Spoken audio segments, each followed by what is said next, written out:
Hello, world. Welcome to the Shannon Joy Show.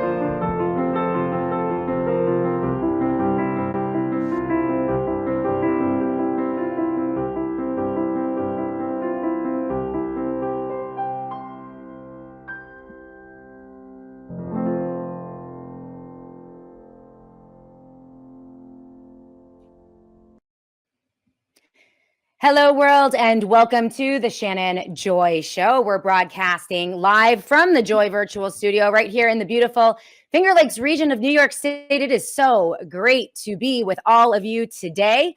We are live on Rumble, live on Twitter, Spreely TV, Roku TV, Apple TV, Daily Clout, Clout Hub, every podcast platform you could ever imagine, reaching upwards over 1 million eyes and ears every single month. Couldn't do it without all of you. It is Thursday, February 6th, and it is once again politics these days, I like to say, is a fire hose in my face and a fire hose in all your faces as well. You guys look great on the live chat.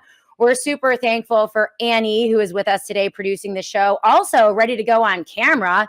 Annie, I would love to have you pop on and say hello to everyone on the live chat. We're going to do a little freestyle today on the Shannon Joy Show. We have a big guest coming in. Alex Newman, longtime friend of the Shannon Joy Show, will be with us at the top of the hour. He is the founder of the Liberty Sentinel, and he has been a favorite on this show for over a decade, actually. I knew Alex back in the day, and we're going to talk about everything that is happening. Politics really is. It's a fire hose in your face. And JD Vance just yesterday saying to Americans, buckle up. It's going to be like this, relentless for 4 straight years as DOGE goes in and breaks everything. And I know there are a lot of people celebrating this and celebrating the destruction. They're going in, they're cleaning house, they're exposing all of the grift and the corruption and the inefficiencies. And this is what we need. We need a tyrant. We need someone to come in and break it all because the Democrats were so evil and so corrupt, and the government was so evil and so corrupt. And so forget about the Constitution, forget about the Bill of Rights, forget about our country, our nation, our sovereignty, individual rights. We need to get this done because it's an emergency. And as Catherine Austin Fitts says, lawlessness begets lawlessness. And so what we are seeing right now, whether it's good or bad, and that is yet to be determined from my perspective, it is absolutely lawless. We have a private organization, corporation, independent citizens going into the government and seizing everything, right? I mean, it's breathtaking to witness. And it's kind of interesting being on Twitter, watching all of my liberty colleagues and medical freedom friends, and so many, mostly men, by the way, just absolutely charging forward with this. Like it's the best thing they've ever seen. And literally worshiping at the altar of DOGE and Elon Musk, saying, well, deal with it. You know, suck it up, buttercup. This is what we get for allowing the Democrats to do this and this and this. We need our own tyrant, our own fascist, our own dictatorship in order to fix the one that preceded it. And I had this conversation with one of those freedom warriors yesterday, and that's kind of how the conversation went. And I'm like, well, of course, you know, we have to do this, Shannon. There's no other way to do this. There's no constitutional way to do this. Constitution is dead anyway. We're moving into a new world order, a new 21st century. And you're just going to have to deal with it and stop being so negative, right? Stop being so black-pilled or such a Debbie Downer, right? And I said, no, that's a lie. That's a lie that you're telling yourself. That's a lie that we're telling ourselves, because there is a constitutional way to do this. We've seen what Governor Ron DeSantis, whether you like him or not, he's done some good things and some bad things, but it's been very orderly, very peaceful, for the most part, completely constitutional. He respects separation of powers. He respects the role of the legislature versus the role of the governor and all the things. He doesn't abuse executive orders. He doesn't abuse emergency declarations for the most part. Some people don't like his stance on Israel, but I don't really have much of a problem with that. But we have an example of how to govern in a sane and rational and calm way within the constraints of the Constitution of the United States of America. But what I'm hearing from liberty advocates and conservatives and constitutionalists even is that, well, it's all over. The Constitution is dead. We're into, I don't know. What are we into? A new fascist dictatorship for 4 years where we just go and take Greenland, we take Canada, we take Gaza. We see, I mean, it's mind-boggling to be frank. And it's a lot to deal with. So we got a lot to get to today on the show. And I'm going to try to lighten it up a little bit. It is freestyle. I'm going to say hello to all of you because I'm not going to be on tomorrow. We're going to take Friday off. I have a procedure today after the show, and my face is not going to be ready for tomorrow. You guys don't want to see me in that condition. So we're taking the show off tomorrow. We're not doing Freestyle Friday. So we're kind of doing it today until Alex Newman comes in at the top of the hour, and then we'll talk about some of these things with him. But I've got a lot on my mind, and there's a lot I want to get off my chest today. And I don't want to really be constrained. We had a lot of really intense guests over this past week because, again, we were hit by a ton of bricks on Monday with the news of what went down over the weekend with the coup de DOGE. And now it's basically all the chess pieces are in the board and we're just trying to kind of figure out what's going on. So I want to engage with all of you. And I want to say hello to Annie as well. So Annie, you want to pop yourself up on the live chat and just say hi to everyone because we're going to try to do freestyle every week on Fridays. And I guess she's not ready to go. So we'll wait on Annie. Oh, I am. Hi. Oh, there she is. All right, guys. Here she is, Annie Cyrus, new producer of the Shannon Joy Show. And I've been wanting to introduce you to the audience. They had your beautiful picture and you're just as beautiful in person. Everyone say hi to Annie. Hi, everyone. I took a moment because you said you want to pop on the live chat. So I was grabbing my phone to pop on the live chat and chat with people. I'm kidding. Oh, I love that too. Absolutely. Well, if you guys have been wondering why the show looks so amazing over the past couple weeks, as you all know, those of you who've been with me for 12 years, okay, I've kissed a lot of frogs when it comes to producers. And I do not know why, but it always seems like, and those of you who are on the live chat right now who've been with me for a long time, you know this is true. I swear to God, for the past 12 years, it seems like every producer I've ever had was low-level hostile. Right? They didn't really, they all loved Trump at varying degrees, and they all kind of wanted to change the way I wanted to think. And it was always like a hostile takeover of the Shannon Joy Show. And we would try to make it work, and then it wouldn't work, and then we'd have to part ways. But after 12 years, guys, Jesus brought Annie to me, an absolute gift. And I'm just so excited about what we're going to do over the next couple years, Annie, because while there is so much destruction out there and things are so chaotic, it is amazing the opportunities that the Lord is opening up for this show and our collaboration.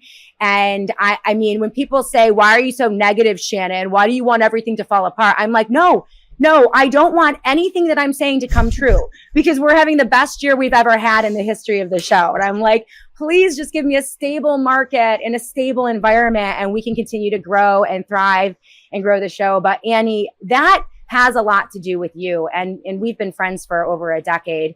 Really appreciate you being here. And what do you have to say to the audience? This is your first on-air video appearance in the Shannon Joy Show.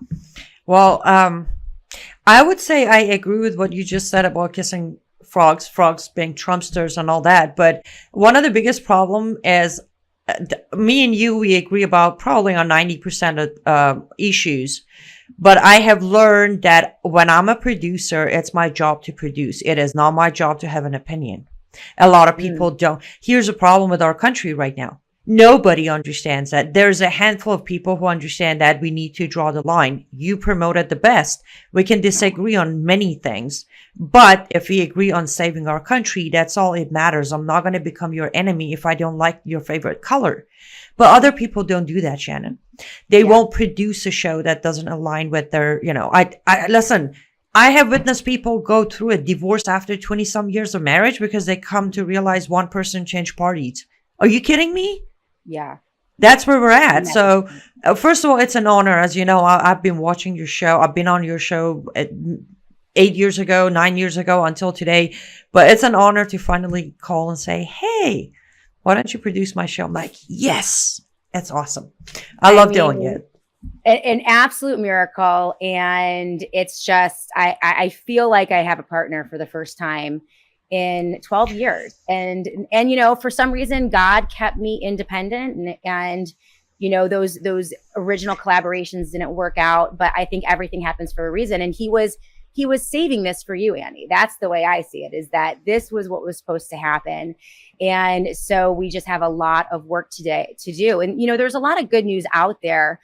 You know, yesterday I was so blessed to see my friend Chris, he's Billboard Chris, and Jennifer Say, who is the former CEO of Levi's, who's going to be joining us on the Shannon Joy Show to talk about her initiatives to protect women's sports, and so many in the medical freedom community and the community protecting girls against this transgender madness.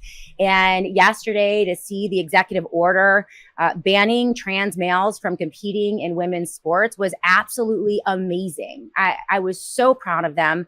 I knew that they worked so hard. Billboard Chris has traveled all over the country. He's been assaulted. He's been mocked. He's been demeaned. He's had water thrown in his face. He's been beaten up. He goes to city after city after city, just professing the reality that there are boys and girls and no child is ever born in the wrong body. There is no such thing as a transgender child. And he does that in the most earnest way as a loving dad of two girls. Mm-hmm. And so when I see these things, you know, we can celebrate those things and say, in that context, this is a huge win. This is an optics, a messaging, and a cultural win, because at the very least, you know, two executive orders from Donald Trump. We have this one addressing women's sports, and then we have the one that he issued earlier in late January that attacked, you know, diversity, equity, and inclusion, went in and cleaned out all the he, hers, his, and all of that, you know, language from the federal government. So those are really great starts. Unfortunately, we still have transgender surgeries being performed in major hospital systems across the country. It is still likely $1 billion industry. Girls are still being harmed. There's still a pipeline from the school psychologists to these mad scientists in major hospital systems like the University of Rochester, which is right in my hometown here, that are feeding these children into this system to have their body parts removed, to be subjected to cross hormones and all of those horrible treatments. And so that's still happening. It still needs to be addressed. But at the very least, to have all of those people in that room is a win. And I don't want to forget about those wins. I hear what you guys are saying when you come to me and say, Shannon, does it always have to be negative? Why can't you just enjoy the win from time to time? Why are you always, warning us about what is coming? Well, number one, I'm warning you because I believe it's true. I actually believe the things that I say to you every day, and I do a lot of research. And number two, no one else is doing it. If you want to be high on hopium and go worship at the DOGE altar and hear about how great all the wins are, you can do that on 99% of the other podcasts out there in the conservative space, right? Here, we're going to look at this with clear eyes, and we're going to look at the dangers and the warnings so that people are prepared. And that's kind of just the element that I want to push in the show, Annie. And we can celebrate those wins, but let's do it within reason, right? Yes. And let me bring in a little bit of a Persian saying here. Let me be the Debbie Downer today. We have this saying, when translated, I don't know how much it makes sense, but it says, put the gun in on their head, aim it at their head, shoot them in the knee. They will be grateful. I don't know if that makes sense. It's basically if you're aiming at somebody's head and you end up kneecapping them, they will be grateful you didn't take their life. That's where we're at, Shannon. The fact that we are celebrating a win of an executive order to stop what should never be there is that aim. For so many years, they have taken American values hostage. So every time Mm, they release a little tiny bit of it, we get to celebrate. So right. for your audience, you think she's a Debbie Downer? You should watch my show because there is no celebration ever. The Yeah, only celebration is the darker it gets, the happier we are as believers because we know he's coming. That's the right, only celebration as far as I'm concerned. The fact that right. we need to be like, yay, no more transgender men and women in sports. Think about it for a minute. Why were they there in the first place? Why Right, didn't we push back when they started it? right. I have no problem by this. I want to be very clear. You want to be a transgender? Good for you. Be whatever you want to be. The moment you step over your bound to come into my private life, that's when we're Yeah. going to have a problem. Yes. I have a real hostility, particularly towards transgender men who are invading into women's Mhm. spaces. And, this is, again, an optics win. I get the sense that a lot of this is gilded, right? There is a thin veneer of hope. The optics are great. It looks really good. But underneath it, are we really getting real change? What's happening in the prisons? What is happening in female spaces, bathrooms, and that type of thing? What is happening in these hospital systems? Wait, So, didn't we have a transgender man who went to prison identifying as a woman and ended up impregnating a couple of women in prison? yes. Oh, yes. That is a norm. And so what is happening, and that's actually quite dangerous for women, because you have male predators, rapists, abusers that are using transgenderism to insert themselves into female spaces in prisons, and they're doing an enormous amount of damage and continuing to abuse women. And so, I have a a real hostility. These transgender men, I think, hate women. I think they are mocking femininity. They mock women. They are pushing an agenda that purports that men can even be better at being a woman than a woman herself. They Try are on the giving cover of birth. magazines, right? And this issue of Bruce Jenner continuing to perpetuate this absurdity and this fraud, and to promote it, in addition to being, in women's spaces. There are pictures of Bruce Jenner dressed as a woman, I believe in Mar-a-Lago, in the women's bathroom at Mar-a-Lago. And so, oh, Annie, your sound is garbling. You're gonna have to tune your mic down just a little bit. Thanks, Vidana. Appreciate you on the live chat. We'll get to the live chat in just a moment. So on the one hand, you have this great victory, and it is a victory. I don't want to sugarcoat that. And to see the smiling faces of people like Bill is amazing for me. But there's a lot to do here, and there still is this low level acceptance and promoting of the absurdity that is transgenderism. Bruce Jenner is a cross-dresser, plain and simple. He's not a woman. He can't be a woman, and it offends me. It's the ultimate patriarch, right? The ultimate patriarchy for men to promote other men as women and force us to eat it and accept it, when there's no way men can do what we women can do, right? So these are the issues that we're looking at, and I agree with Annie in the sense that it does seem interesting, as we move into 2025, that a lot of these wins, like we're celebrating complete lawlessness. We're celebrating what appears to me to be, in some ways, an abuse of executive authority, an abuse of executive orders and of emergency declarations to bring in a private elite class of multi-billionaires and government contractors to come in and take up the mechanism of governing, which we didn't like, but we have to acknowledge how dangerous this is. I think I tweeted out, I tweeted this out, got a lot of people pissed off, but about 100,000 views on Twitter.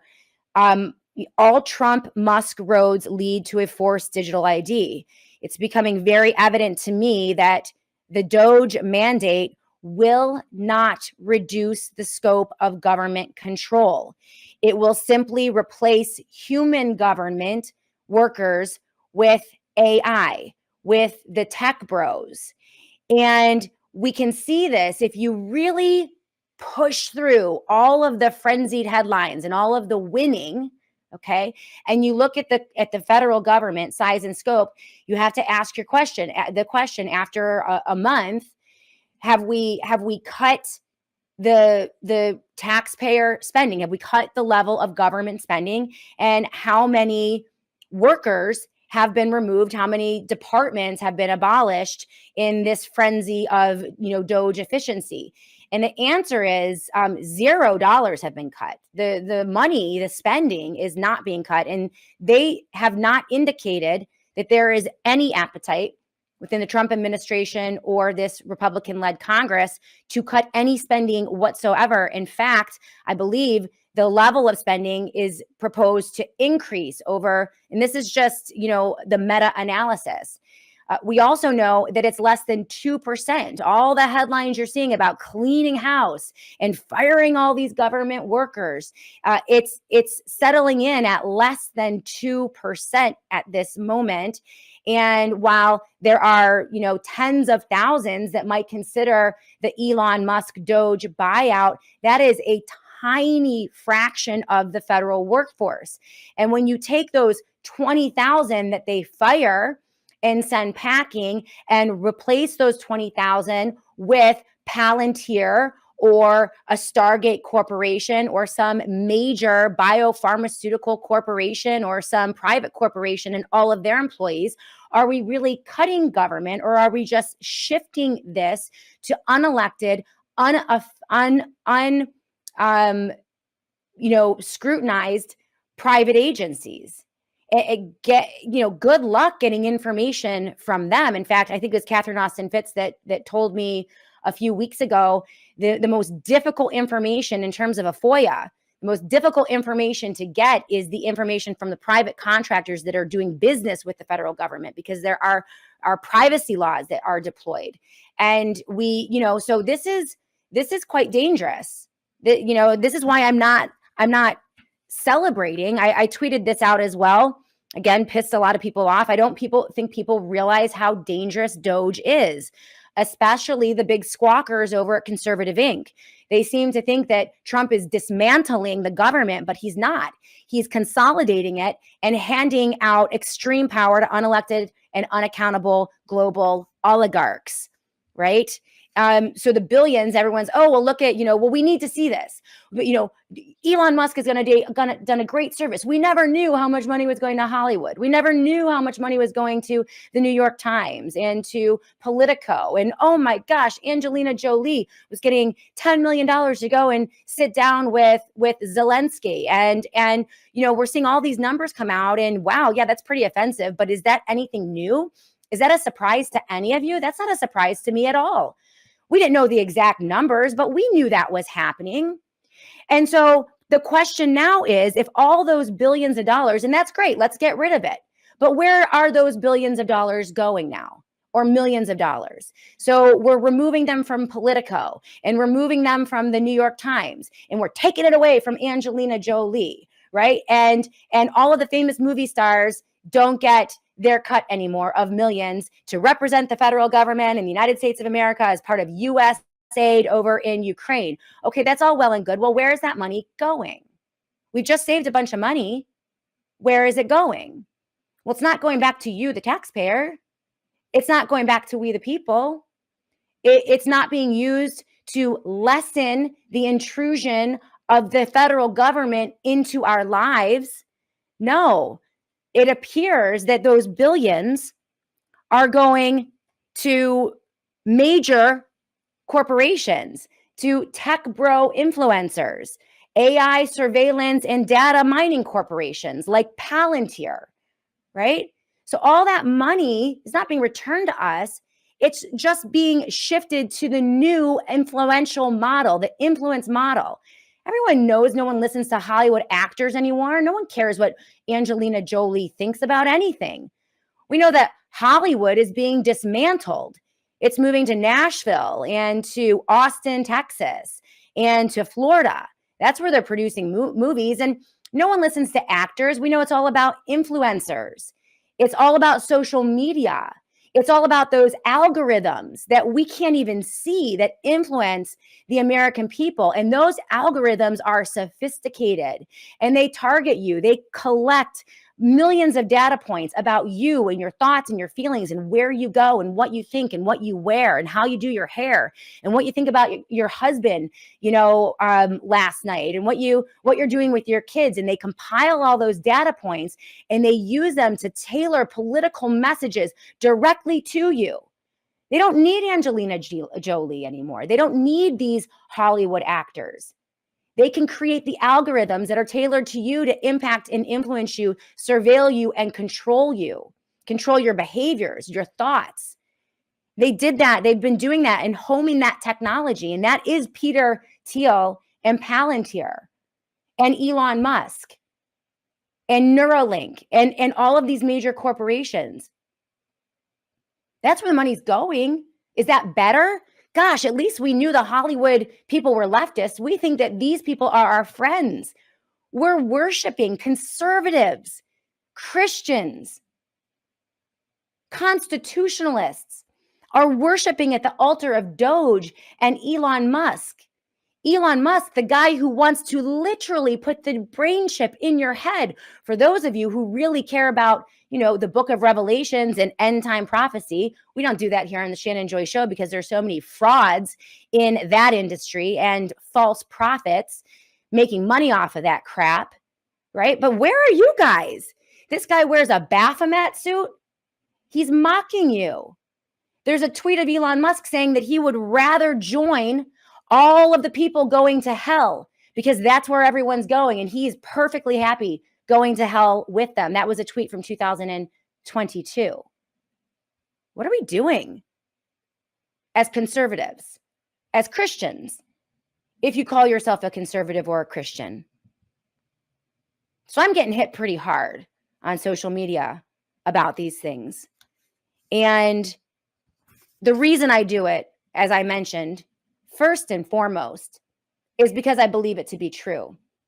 And I happen to be independent enough. Thank you, Jesus, that this show is independent. Thank you, Jesus, for Annie, an amazing producer that helps me do this every day, where I'm not being pummeled by corporate executives or media consultants or political underwriters or investors that are supporting this platform. You guys are the investor here on the Shannon Joy Show.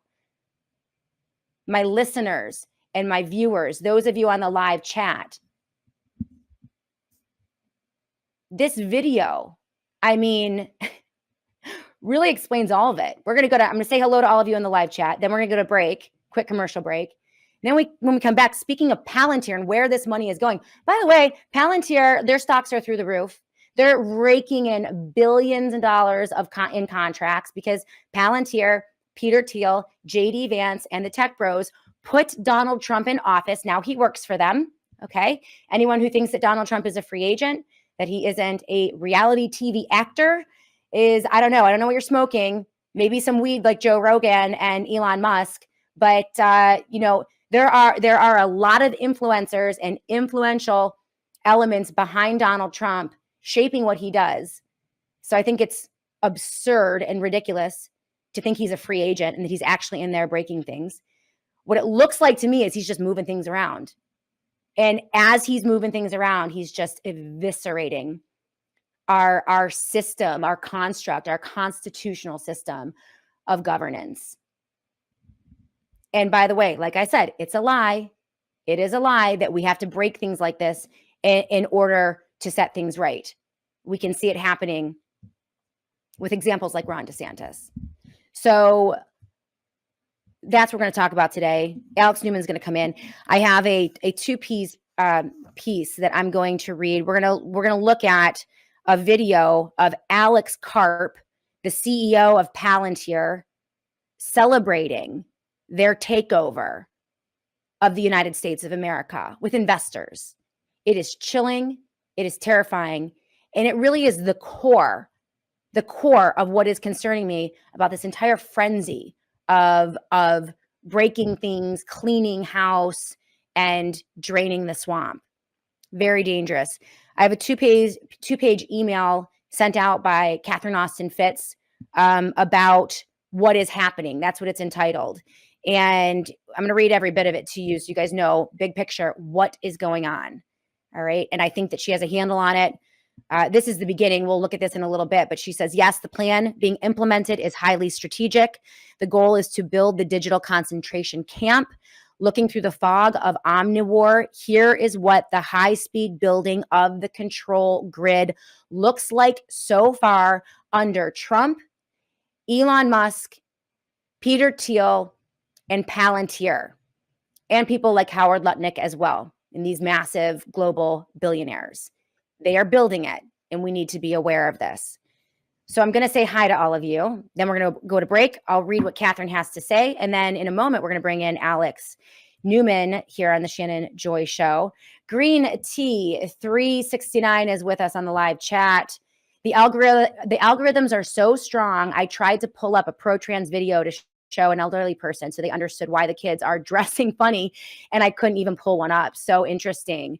Absolutely. The algorithms are so strong, even on Twitter.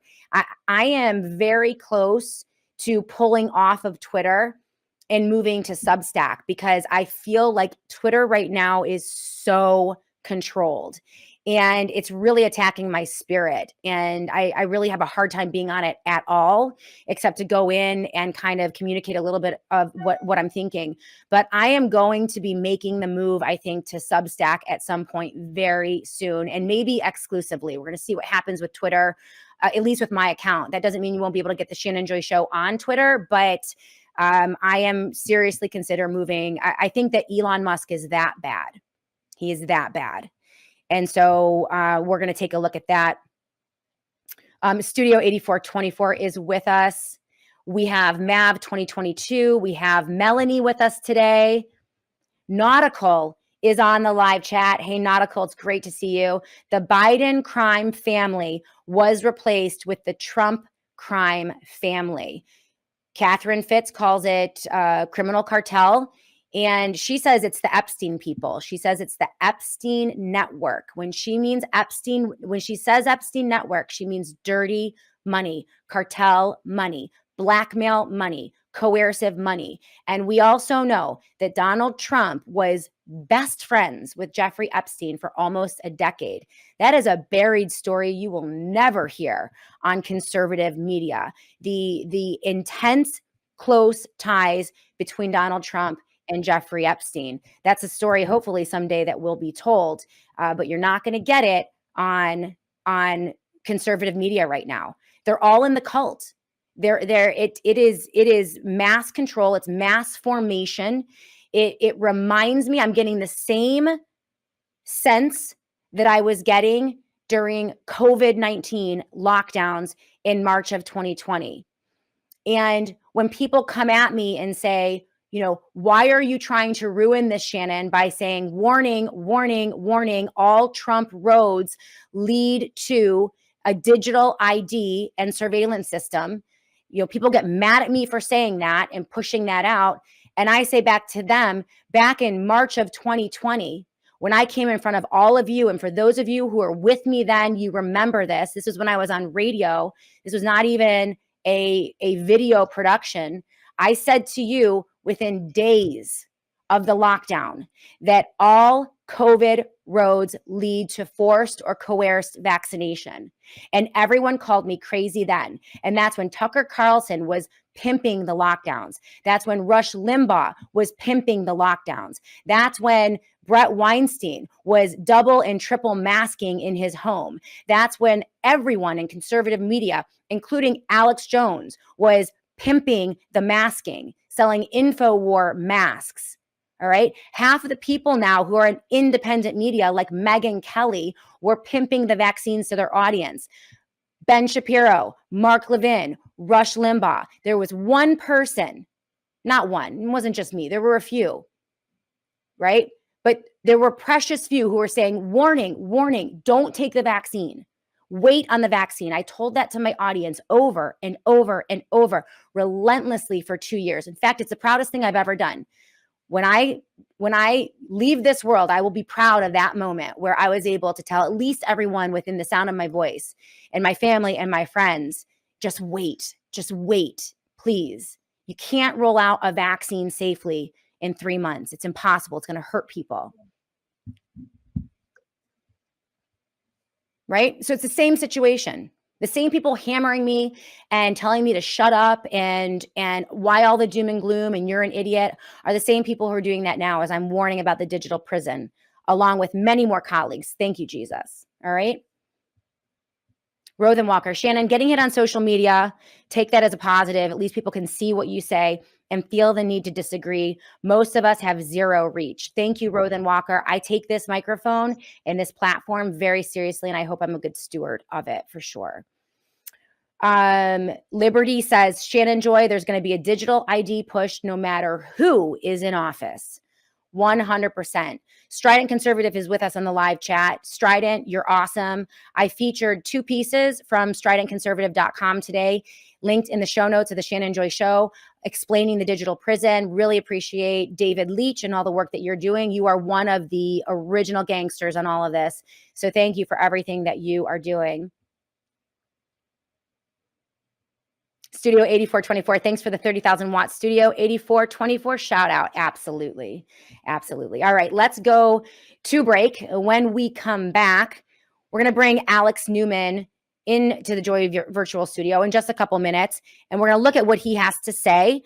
Liberty Sentinel is an independent news organization, and Alex Newman is probably a little less critical than me, but he's not afraid to be critical. So we're going to see what he thinks about all of this and get to this piece from Catherine Austin Fitts that is very important. And also this video of Alex Karp, CEO of Palantir, yesterday celebrating with investors the takeover of our government, our Constitution, our country by the billionaire tech class. Wait till you hear what he had to say. We'll be back in a moment here on the Shannon Joy Show. Hey, everyone. So you know what is scarier than a storm or a blackout? Being completely cut off, alone. No phone, no internet, no way to reach anyone. This is why I trust sat123.com and their satellite phones to keep me connected no matter what. With a satellite phone from Sat123, it doesn't matter if you're out in the wilderness or caught in the middle of a disaster. This phone works when cell towers don't. It's the ultimate tool for staying in touch when everything else has failed.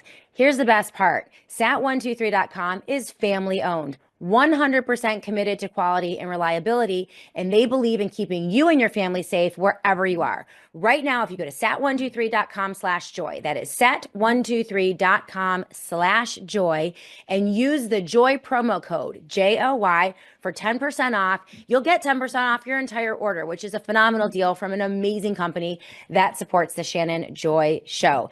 Be ready for anything. Stay connected with sat123.com/joy. After a lifetime of hard work and smart investing, the last thing you want to worry about is losing your retirement savings.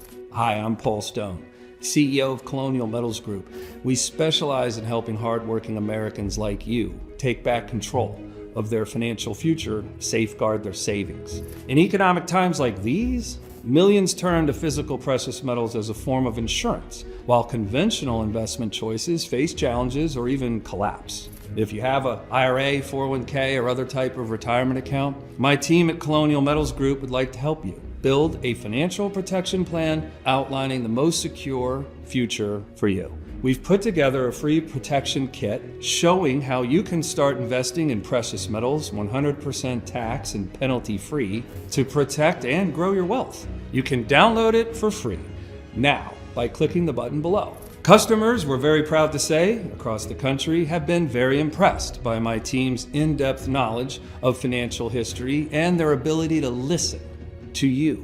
We hold the same conservative values you hold and ones our great nation was built on, and we can't wait to start helping you and working with you. Again, just click the button below to download our retirement protection kit for free now.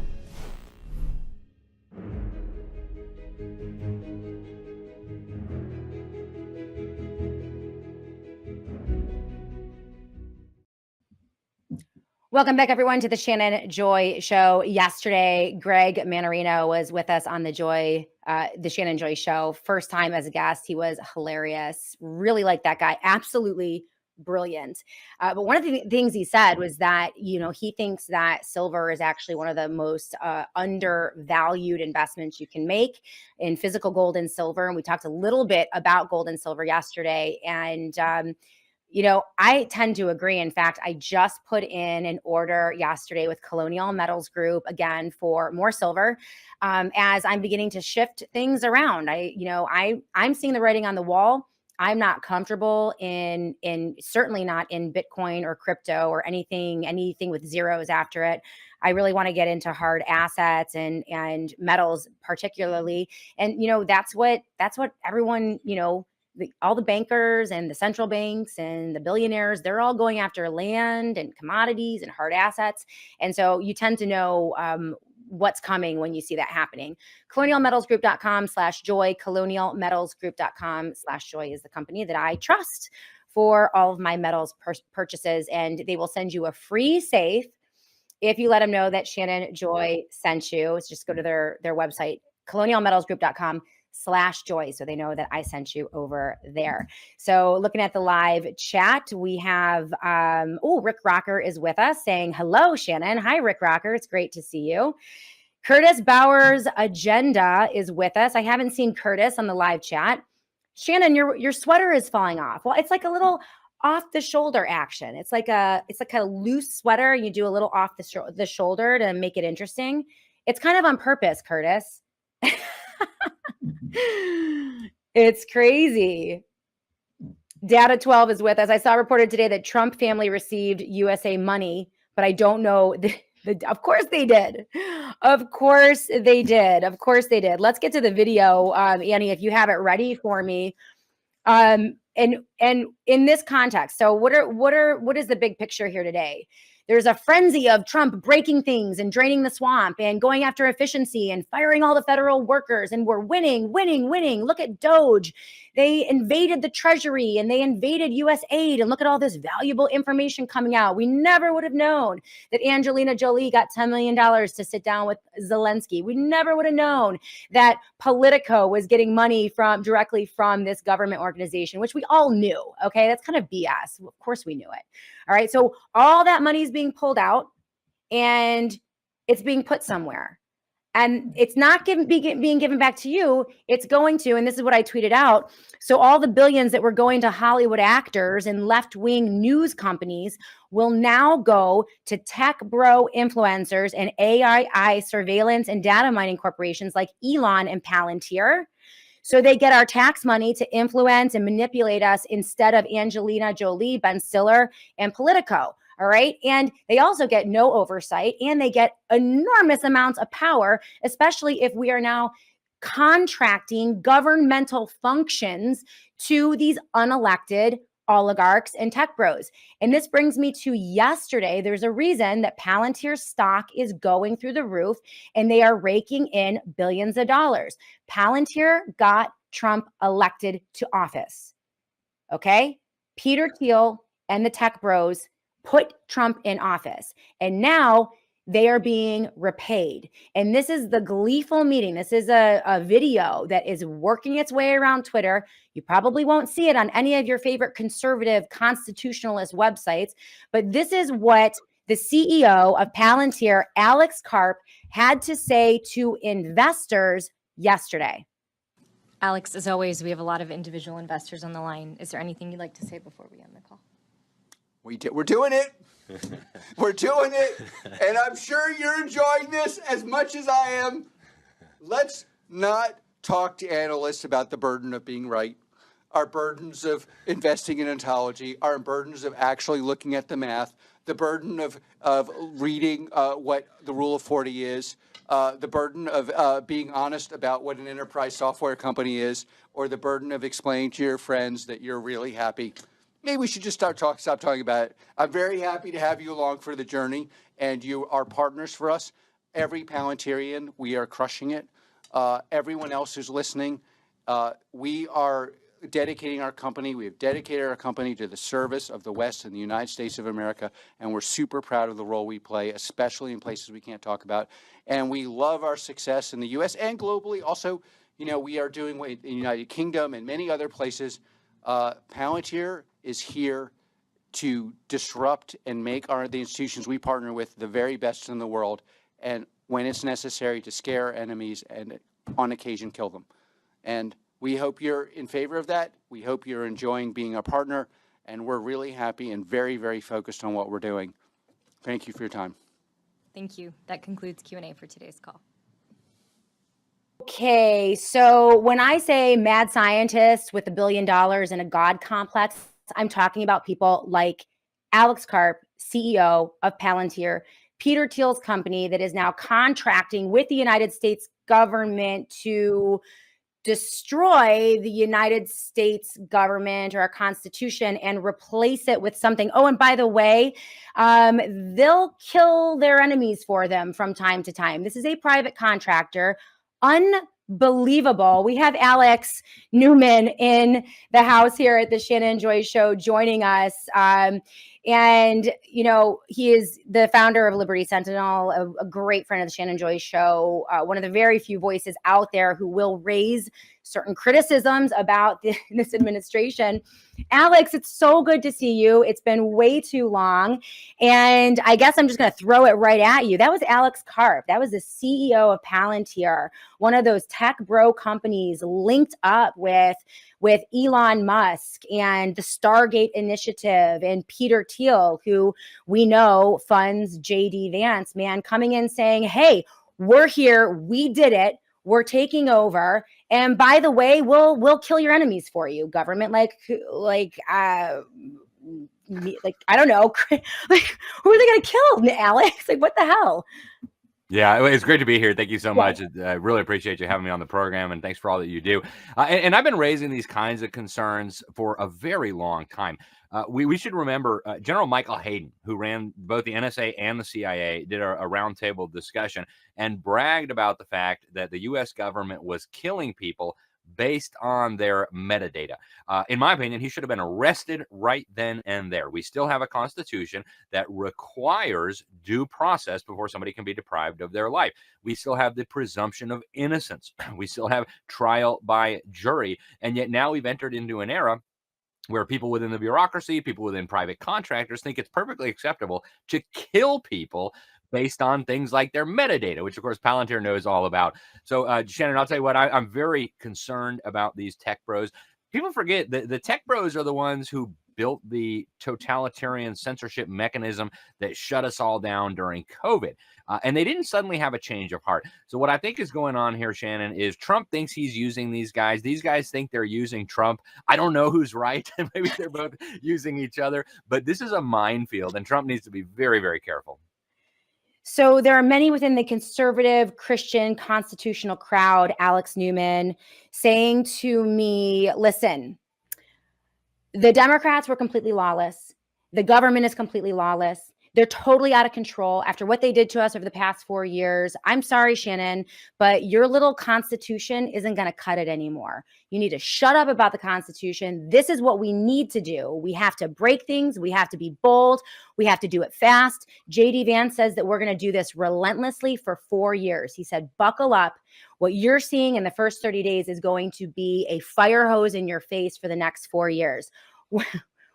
I know you would probably consider yourself to be conservative leaning. What do you say to that sentiment?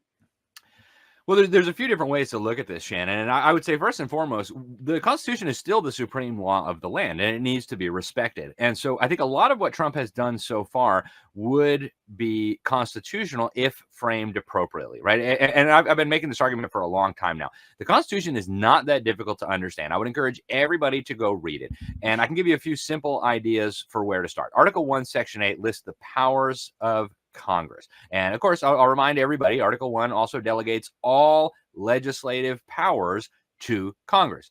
So there are no legislative powers for the president. There are no legislative powers for the courts. All legislative powers are with Congress. And Congress has a list of a few very carefully defined responsibilities. They can run a post office, they can operate a navy, they can create a patent office to protect intellectual property, they can regulate commerce with foreign nations and Indian tribes, they can make regular commerce between the states, they can impose certain forms of taxation. So they have a list of powers. They can declare war, for example, which is a very important power. And almost all these powers are outward facing.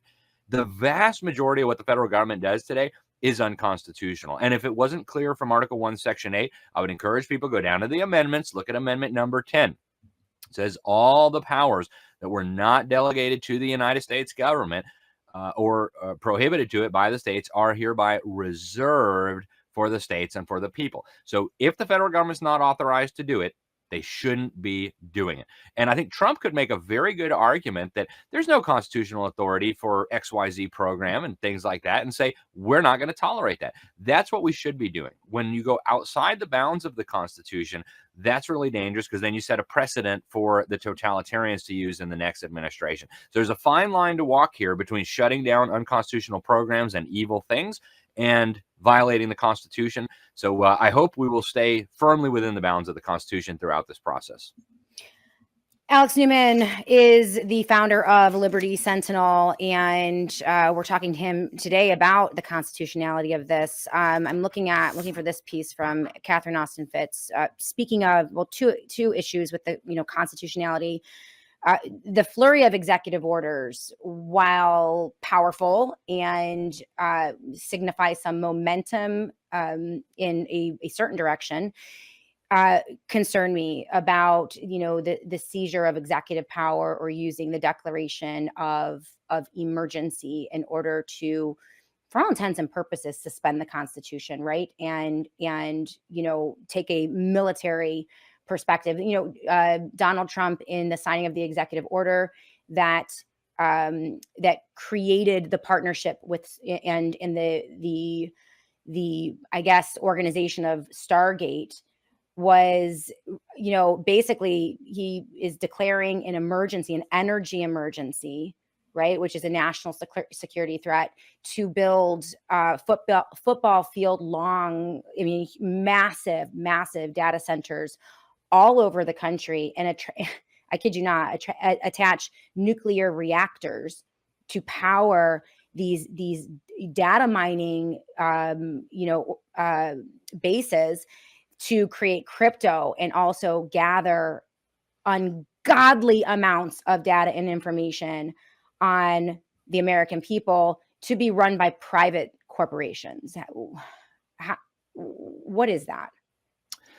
Again, I think here we're dealing with a double-edged sword. On the one hand, artificial intelligence is extremely important. It's here. It's not going away. And the enemies of the United States are working on it. Communist China is stealing all of our technology.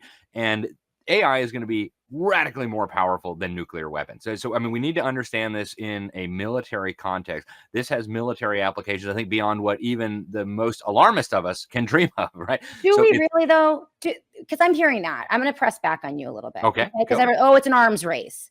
It's an arms race, Shannon. We have to come up with the most destructive, right? Like, we know that AI is I don't think, from what I've read, it's not all that revolutionary, and what it needs is humans. It needs human data. It's a human data feeder, right? So the only way to increase and enhance and expand AI is to go in and suck up every ounce of we, the people's human energy, ideas, beliefs, feelings, as much as they possibly can. And I reject that. I don't think that why is it that we have to pursue AI, and we have to keep up with China is destroying their own people.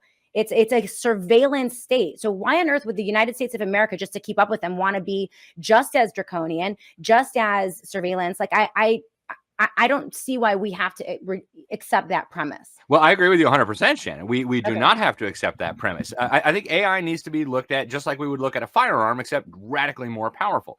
A firearm can be a good tool or a bad tool. It can be used to defend innocent people, or it can be used to slaughter innocent people. It depends on whose hands it in. And what I was going to say about the tech bros in the United States, they have already proven what they believe. They have already shown us how dangerous they are. And so we need, I believe, to seriously restrain some of their worst impulses. You look at people like Sam Altman, even people like Elon Musk. I know he's a superstar in the conservative movement. He said some things that are very, very troubling. For example, the idea that if we don't merge with AI, presumably using his crazy Neuralink thing, that we're going to become obsolete. I fundamentally reject that idea. There is no way in hell, I'll say it loudly, clearly here for the record, I am not merging with AI. I am not allowing my children to merge with AI. That's insane. But this technology exists, this weapon exists, and our enemies have this weapon pointed at us. So we need to, first of all, understand this. We need to have the ability to deflect attacks that come from this. And I do think, Shannon, that AI is going to be more transformative than anybody can imagine. It's already starting to happen. I think within a few years, it's going to become clear that almost everybody who works on a computer is going to be doing something different than we have been done before, because now even the computer programmers are being replaced. So from that perspective, I think AI, we don't want to stop the development of technology, just like it would have been futile to try to stop the automobile to preserve the horse and buggy industry, just like it would have been futile to stop tractors to preserve, oxen and handheld plows. We don't want to try to stop that. It's inevitable that it's going to come. And if our enemies completely control that technology, we're in big trouble. But at the same time, we would be unbelievably foolish to trust these megalomaniacs in Silicon Valley to develop this technology without checks, without balances, and without oversight. And you just have to look at the things they've already done to understand how dangerous this is. Elon Musk himself used the example of the crazy AI, the OpenAI, was programmed to think that thermonuclear war wiping out humanity was preferable to misgendering Caitlyn Jenner. That's insane. What kind of maniac would program a computer program to think something so stupid? So these people need to be watched like a hawk. Well, they weren't watched like a hawk over the weekend. And Elon Musk and a team of his merry men, 20-something programmers, came in and had their way with American data for a whole weekend. They spent the entire weekend in bed with some of the most valuable, trillions of dollars worth of valuable data collected by the federal government without security clearances, data that would put them at a competitive advantage to so many of, their adversaries in business. It's extraordinary. When we come back, I want to ask you, Alan, about what you think about this weekend. Went in and what they were handed the keys to the castle by one Scott Bessent, the Secretary of the Treasury. This guy is the guy who, with George Soros, collapsed the British pound 20 years ago. Strong ties to Soros, and these guys are now running rampant. It doesn't seem like there are any checks. I mean, this is highly classified data. We're going to get Alex's opinion and analysis on that when we come back right here on the Shannon Joy Show. Hey, everyone. Let's talk about something that most people don't even think about. EMF protection. Everywhere we go, we are surrounded by electromagnetic fields, Wi-Fi, cell signals, and countless other sources. If you're like me, you want to protect yourself and your family, and that's where the Faraday beanie from sat123.com comes in. Yes, it's cute, it's sassy, but it's also an EMF blocking machine. Whether you're commuting, working, or just relaxing at home, the Faraday beanie gives you an added layer of defense against the invisible waves around us. And just like everything else at sat123.com, this beanie is made with quality and care by people who value your safety. Don't wait to take control of your well-being or your family's well-being. Go to sat123.com right now. Use that promo code JOY, J-O-Y, for an extra 10% off. They have great colors, great styles, and all of your Faraday needs. So the Faraday blankets, bags, pouches, and of course, the Escape Zone beanies, which I love, love, love. I wear this every single night. 10% off right now at sat123.com. That's sat123.com. Stay safe, stay stylish, stay warm with the Faraday beanie from sat123.com.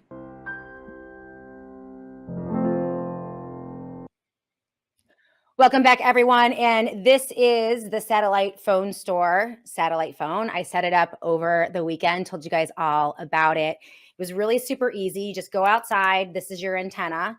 and you can call anyone, even if the cell towers go down or there's an emergency, your satellite phone is going to work so that you can be a blessing to everyone in your community. It was so easy to set up. The 1-800 number, the staff, the tech and sales staff at Satellite Phone Store are amazing. You don't have to go through layers of AI or automated phone systems. Like when you call the 800 number, a human being actually picks up the phone and they help you through it. But I just feel so much peace of mind knowing that I have my satellite phone from the Satellite Phone Store. And they are right now running a very special promotion for the Shannon Joy Show audience. With your 12-month commitment, it's like a monthly subscription for your satellite service. They will give you a free phone and also a free Faraday bulletproof backpack that will protect all of your devices. The Faraday technology is amazing, protecting your phones, your laptops, your devices from an EMP attack, but also protecting you from the EMF signals that they're putting out. We're going to do an entire show on EMF and the impact on the human body. This Faraday technology is really important. They have perfected it over at the Satellite Phone Store, sat123.com/joy. That's sat123.com/joy to get 10% off everything that they have for your emergency needs. So use that promo code Shannon, or I'm sorry, the promo code Joy, and also get exclusive access to that deal with the bulletproof Faraday backpack. All right, let's get back to Alex Newman, founder of Liberty Sentinel. Great piece that we have linked in the show notes of the Shannon Joy Show. What is your Twitter handle? Are you on Twitter? Do you hang out on Twitter, Alex? I am. Yeah, I was so shadow banned that I stopped using it for years, but I'm back. It's Alex Newman _JOU for journalism. Okay. All right. So I wasn't shadow banned. Well, I was one of the permanently suspended from Twitter during the dark days of COVID. I think it's a badge of honor, man. There are a handful Absolutely. of them. And reinstated under Elon. And I'm one of Elon's strongest, loudest, most vocal critics. So I don't get a lot of play on Twitter. And but that's all right. But please follow Alex on Twitter and also follow his organization, Liberty Sentinel. What do you make? I mean, we're talking about the tech bros and the moving into privatization, which most conservatives really like, right? We don't want the government involved in our business. We want things in the private markets. We're capitalists. We like big businesses and we like billionaires because billionaires get things done, right? Libertarians like them too. It's this whole Hank Rearden thing from Atlas Shrugged. Like they just have, I don't know, maybe it's a guy thing. Anyway, the point being, right, we're looking at privatization and breaking things in DOGE. So last weekend, and Catherine Austin Fitts is calling this a coup. I call it coup de DOGE. But she's saying this is absolutely a coup. They were given astounding amounts of access and information to not only USAID, but the Treasury Department, tax returns. I mean, everything you can imagine for a full weekend, unfettered, no oversight. What do you make of this? And what do you see? What was the point of it? All right. And then where do you see some concerns about that? Well, there's a lot to talk about here, and I think each thing needs to be considered on an individual basis. So let's start with USAID.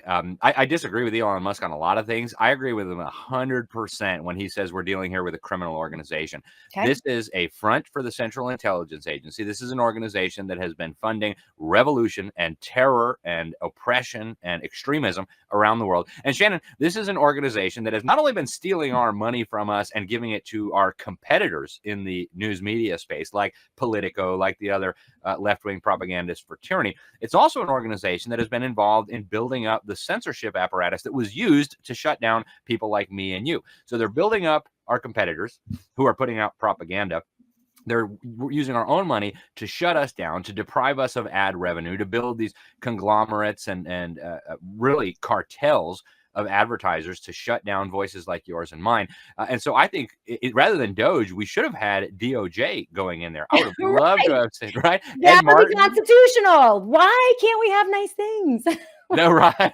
I mean, it's essential that these things be not just exposed, but punished, because these Right. aren't just differences of opinion on policy. This is criminal activity, stealing money from the American people and use it to fund propaganda, overthrow foreign governments, etc. Totally illegal. These are criminal offenses that ought to be treated as such. Now, when it comes to what's going on at Treasury, you mentioned Scott Bessent.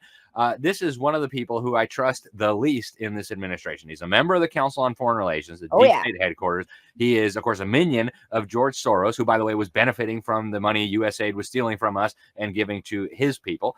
So these things, I think, need to be treated on an individual basis. I think it's very important that we have some transparency and accountability, but I think law enforcement really ought to be the ones involved here. We're not looking for efficiencies and stopping waste. We're looking here at criminal operations that need to be shut down and punished.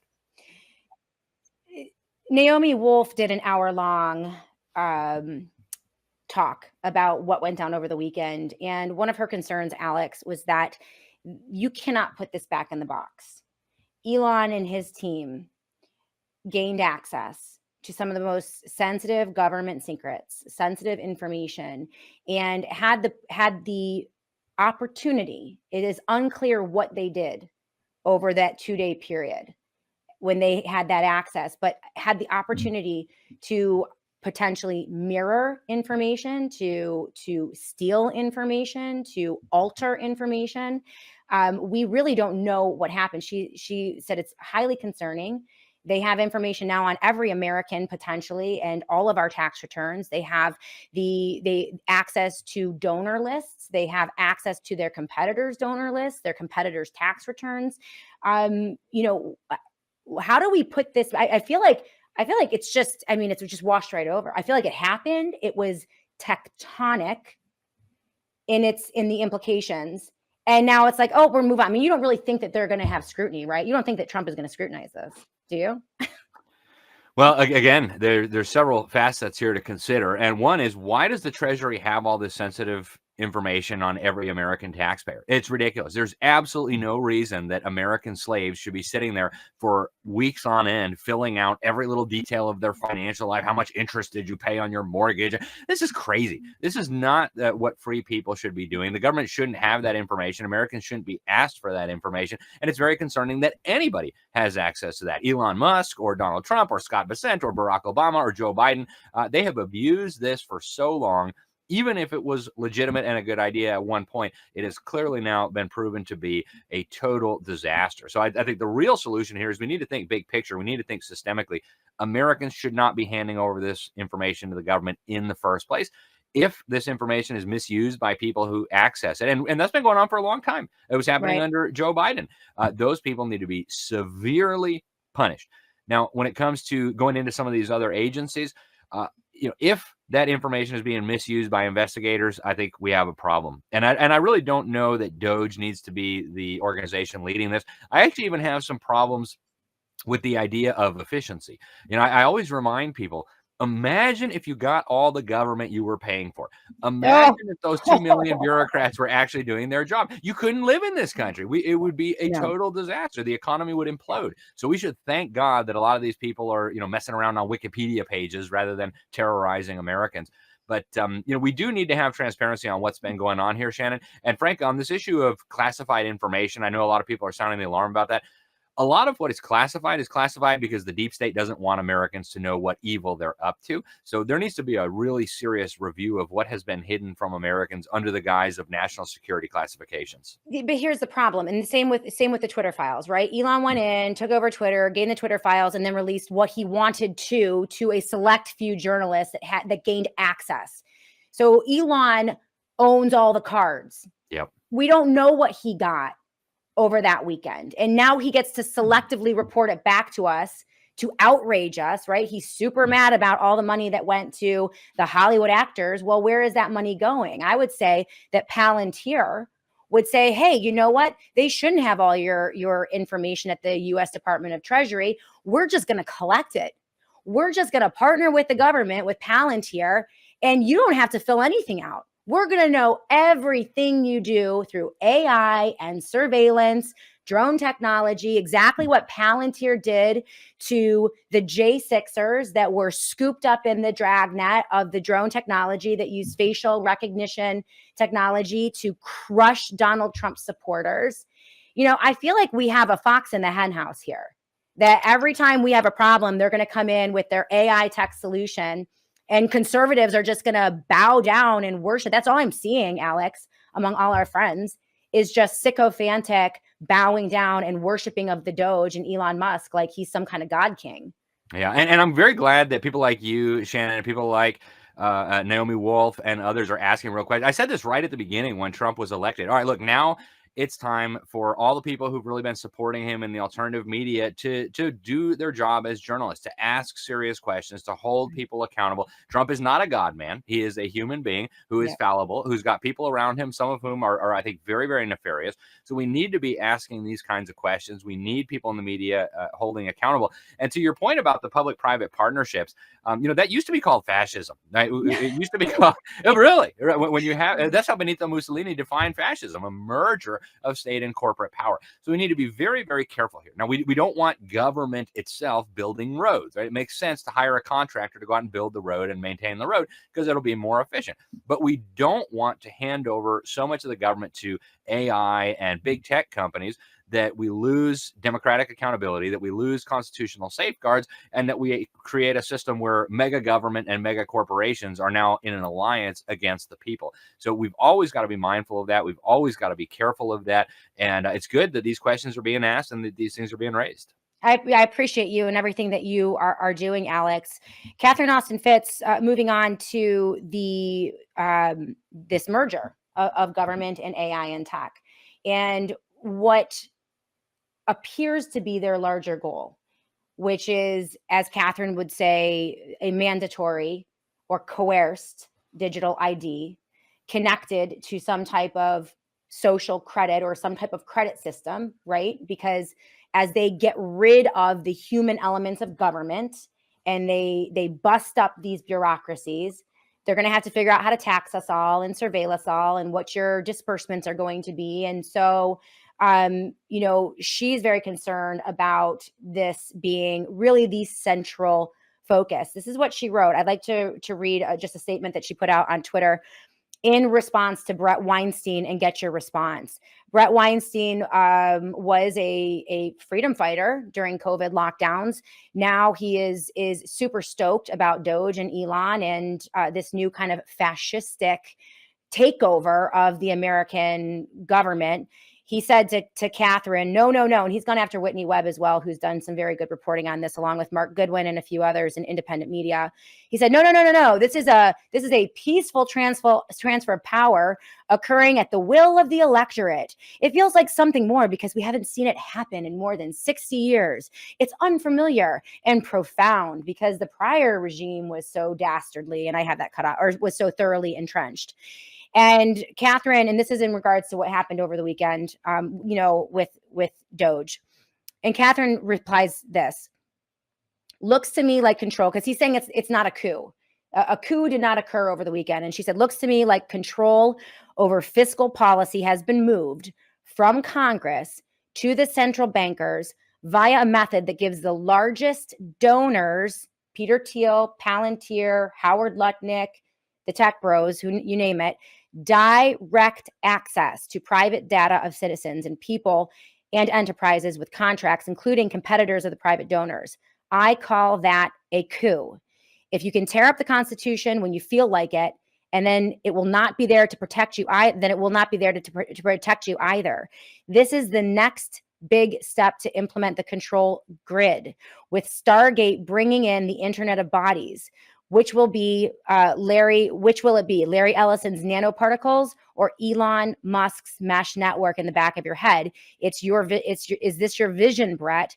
Was not aware that you were an enthusiastic supporter of human slavery. Them's fighting words from Catherine Austin Fitts. But this is the debate that is happening within the freedom community right now. I want to get your thoughts. Well, Shannon, there's so much to say here. I would start by saying, I do believe Donald Trump believes what he says when he says he loves America. He wants to make America great again, and he's doing his best to do that. I also believe at the same time there are people around him in the first administration and also in this administration who do not believe that for a second, who are telling him what he wants to hear to his face and then are trying to manipulate him into making catastrophic mistakes that will advance the very agenda that you just described: transhuman, technocratic, totalitarian control at the international level. And I think they're going to try to frame some of these issues in conservative terms. So I've been telling people for months now, watch out for this, right? When they start packaging the digital ID as a solution to the mass immigration, when they start packaging the digital ID as a solution to the voter fraud, as a solution to the terrorist attacks that I suspect we're going to see in the months ahead, you need to beware. So they're going to try to put the tyranny in a conservative package. And Donald Trump showed during the first administration that he is susceptible to this kind of manipulation. We saw it with the USMCA. We saw it with Operation Warp Speed. He unfortunately did not see it. This is my assessment, and I recognize the possibility that I'm wrong. Very smart people who I love and respect have told me they believe Trump is working with them. I respectfully disagree, but I respect their opinion. Right. But he has shown that he's susceptible to this kind of manipulation. So they're going to try everything possible to manipulate him. I think Larry Ellison and the Stargate thing is a very, very good example of this. It is an incredibly. So what they're telling him is, Mr. President, there's, as you said, Shannon, there's an AI arms race. We have to stay ahead of our enemies. Right. And any normal president would say, whoa, that's serious. I don't want the country to die on my watch. What do we do? Right? He doesn't know about AI. He's not a computer programmer. So he's got to be very, very careful with these snakes. They're all around him this time around too. And you just named quite a few of them, Shannon. Yeah. How big a problem is Susie Wiles? I don't know Susie personally, but I know a lot of people who know her. I don't trust her. She's got a background in lobbying for companies like Pfizer. So, just throwing that out there. She's also doing a pretty good job controlling access to the president. Yep. So, again, I think Donald Trump is well-intentioned. I think he believes what he says, but there are several people, including Susie, that I would keep a really, really close eye on. How long should we fish? And then how long, when is the signal that we cut bait, right? Because I think the stakes are too high to play this little game of Trump's being fooled by his advisors, and oh, poor Trump's not getting good information. We know who's giving Trump his information. It's Susie Wiles, right? So how long do we do this little fan dance and allow this to go on before we say, you know what, this is a problem? You might love Donald Trump, you might think he has the best intentions in the world, but he's not in control of things.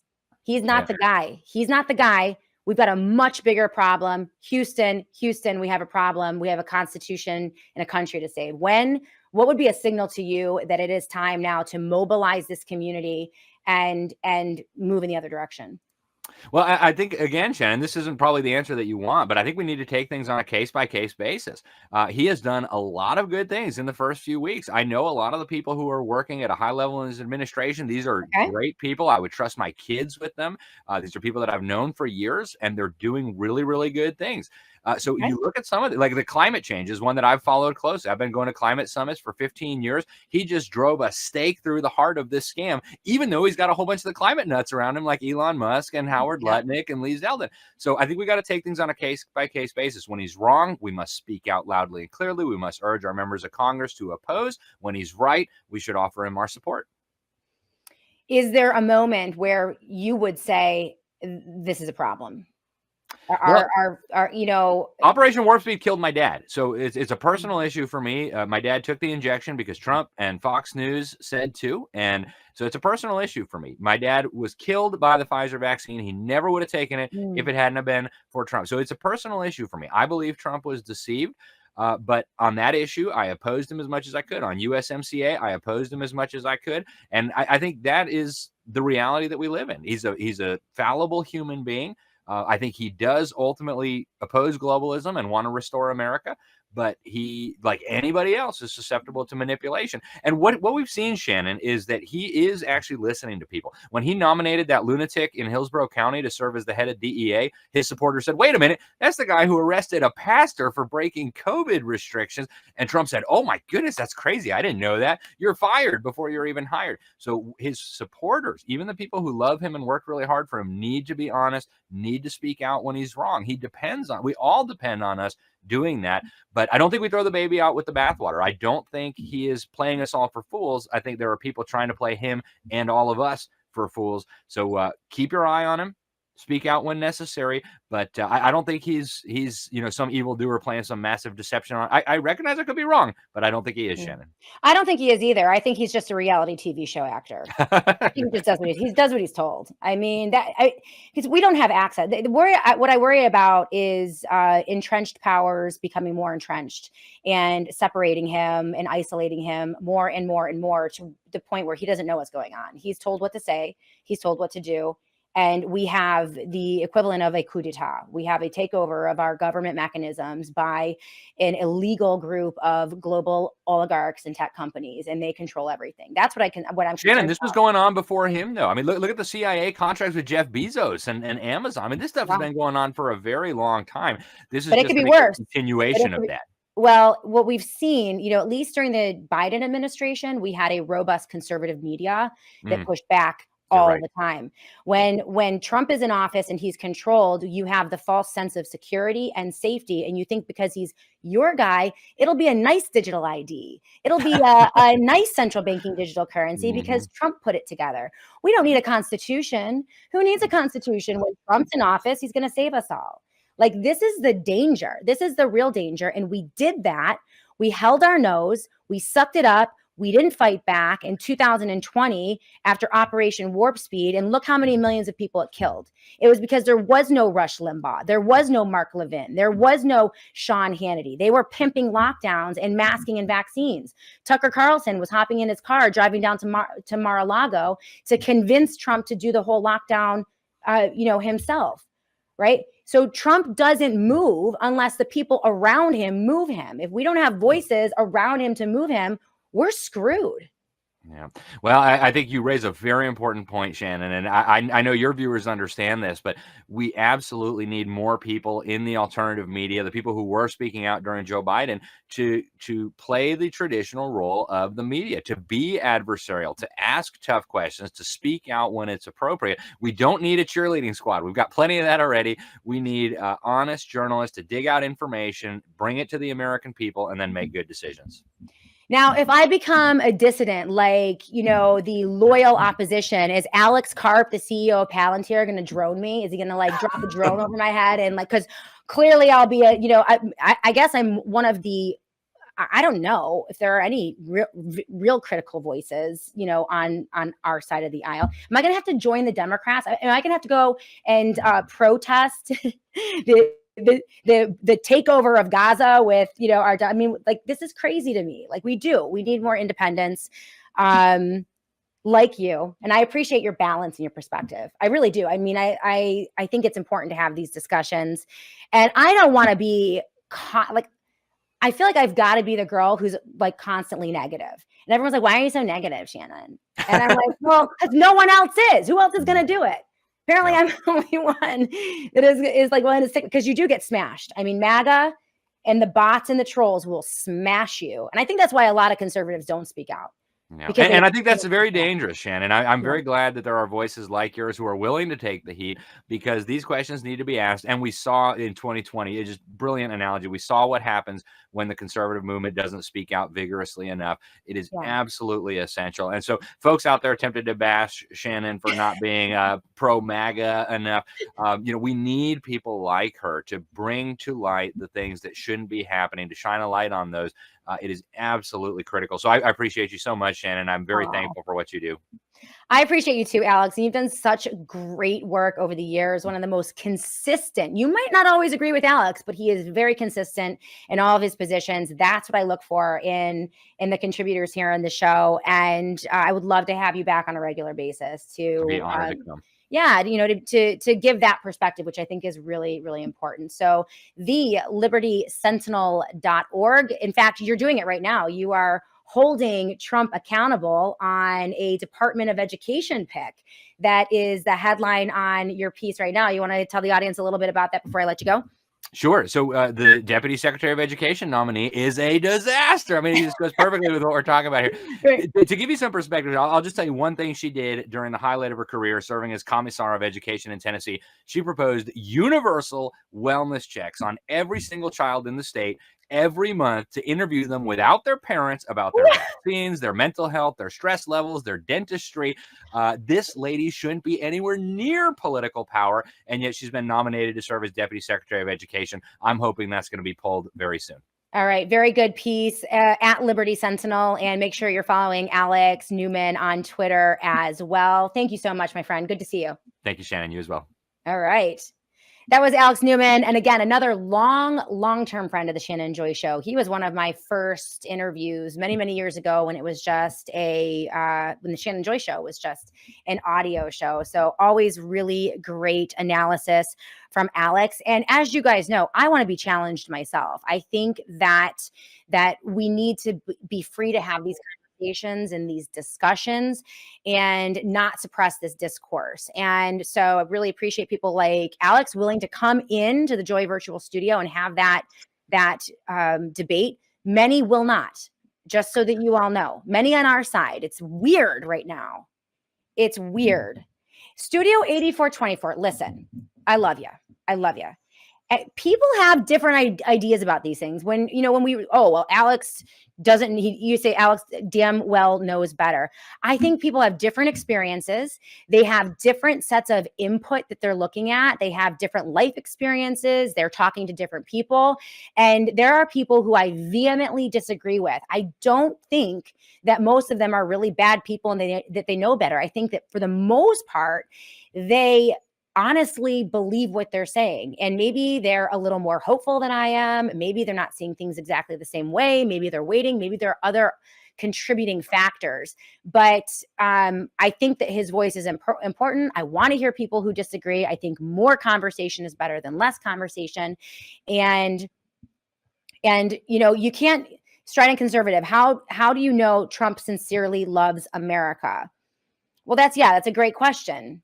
Sometimes I think we get a little too emotional with all this and we project, right? Why would anyone believe or know that Trump loves America? Like, we're not in his heart. We don't know what he's thinking. We don't know what he's doing. None of us will ever meet him. We have no idea. He says it, but politicians lie all the time. I just don't understand. I think that honestly, if there's one problem within the conservative Christian movement, it is we are way too damn naive. And we give these guys way too much rope. We let them betray us and backstab us and confuse us and confound us. We tell ourselves it's 12-dimensional chess. We tell ourselves it's his advisor's fault. We tell ourselves that he didn't know any better. And we make all of these excuses for politicians who won't even make excuses for themselves, right? So we tie ourselves up in knots defending them or trying to defend them when they hammer us over and over and over. I can tell you, emancipating from the two-party political system, when people say that I'm black-pilled, I will tell you I am white-pilled, because spitting myself out of the Republican-Democrat paradigm and the two-party political system was the most emancipating, freeing thing I have ever done in my life. When I realized that I didn't have to carry water for a politician or a political party or a corrupt institution ever again, I was like, hell yeah, let's go. Now let's have some fun with discourse. So I hope that more of you guys can do that and just shed those two parties so that we can see clearly. The truth will set us free. Annie is in my ear telling me it's time to go. And we have to go. You guys are fantastic. And I see your comments. Shannon, Studio 84, we'll end with you. If my dad died from the jab, there would be nothing, no one to make me believe that Trump was not responsible. People just disagree with you, Studio. That's it. They just disagree with you. And it's okay. This is what we do here on the Shannon Joy Show. Annie, thank you so much, my darling, for producing the show today. We're not going to be on air tomorrow, guys. We'll be back on Monday to do it all again right here in the Shannon Joy Show. Have a great lineup of shows. Thank you to Colonial Metals Group. Thank you so much to the Satellite Phone Store. Thank you to Dom Polano of PCM and Associates, PCMandassociates.com. PCMPolano.com is the website if you need a financial advisor you can trust in these really crazy times. So CM 1968, thank you, Shannon, for speaking up. Never give up. I never will. You guys inspire me. You support me, and I hope I can be a support to you as well. Have a great weekend. We'll be back on Monday to do it all again on the Shannon and Joy Show.